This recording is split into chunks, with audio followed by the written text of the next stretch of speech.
पहले शादियां पूरे जीवन निभ जाती थी, अब आजकल शॉर्ट टर्म चलती हैं। कुछ ऐसे लोगों की भी शादियां हो जाती हैं जो थोड़े संबंधों में ना अब्यूसिव बिहेवियर है जिनका।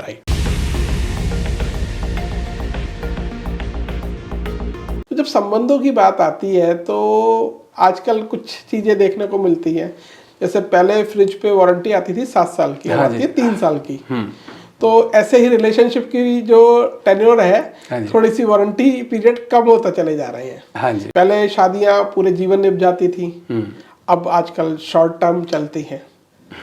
तो इसके बारे में कुछ कहना चाहेंगे?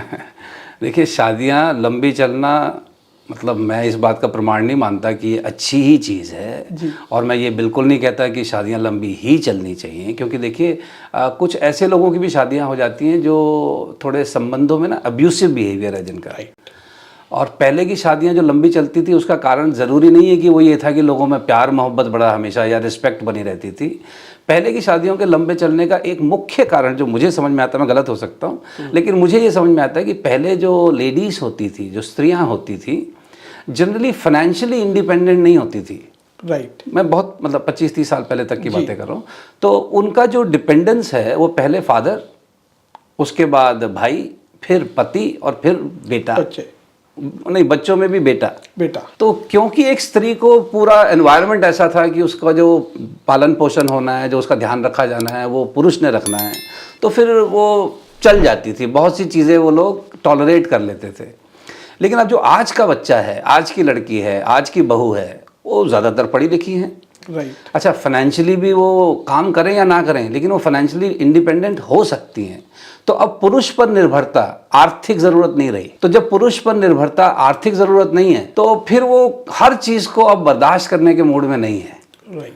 तो अब, और वैसे भी आप तो जानते हैं जी, किसी के पास भी जब नई नई पावर आती है तो वो यूज़ के साथ साथ थोड़ी मिसयूज़ भी होती है। राइट। तो आजकल फिर कुछ जो हैं लोग, जरा सा भी हल्का सा भी कुछ गड़बड़ लगता है तो फट पेपर भेज देते हैं कि चलो जी, नहीं बना, मज़ा आ रहा तेरे साथ।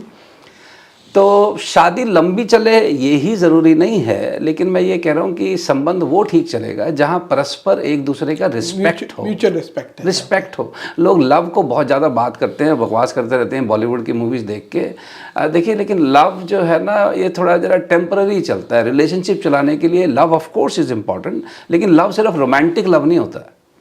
Respect is the basic requirement, जिसके बिना संबंध नहीं चलाए जा सकते। तो अब आज अगर आपको अपनी शादी लंबी चलानी है तो अपनी पत्नी की रिस्पेक्ट करनी बड़ी ज़रूरी है। वो पहले वाली दादागिरी अब नहीं चलेगी। डरना मतलब इसमें शामिल नहीं है। पत्नी से डरना, देखिए, पत्नी से डरने की ज़रूरत नहीं है, पत्नी की रिस्पेक्ट कीजिए। और पत्नी को भी पति से डरने की ज़रूरत नहीं है, अपने पति की रिस्पेक्ट कीजिए। अगर दोनों एक दूसरे की रिस्पेक्ट करते हैं, देखिए मैं एक चीज़ मानता हूँ, अगर कोई भी रिलेशनशिप ऐसा है जिसमें एक पार्टी दूसरी पार्टी की रिस्पेक्ट नहीं करती लेकिन वो इकट्ठे हैं, वो संबंध नहीं है, वो यातना है, वो टॉर्चर है, उसमें लोग घुट रहे हैं। नो, मैं उसका एडवोकेट नहीं हूँ जी। Mutual respect is a must.